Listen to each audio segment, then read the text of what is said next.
Welcome to Kenton Teaches. Enjoy the video. You begin by preparing a confined environment so dependencies do not leak. Create a venv and activate it. Install Python 3. 11 Plus and the framework you chose, for example Fast API for async speed or Flask for simplicity. Once done, scaffold routes, a basic app factory, and a requirements file. Make sure to initialize Git now and commit your working scaffold.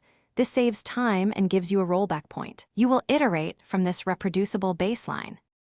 You now implement the core.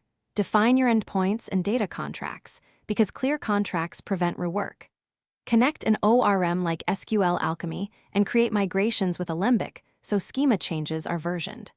Once data is reliable, add caching with Redis and background processing via Celery or RQ to keep requests fast. Make sure to add authentication using JWT or OAuth2 and centralize config. Then write tests that exercise main flows. You finalize by containerizing the app and wiring up continuous integration so builds are repeatable. Push images to a registry and deploy with health checks. Once live, add structured logging, metrics, and alerts so you know when performance slips.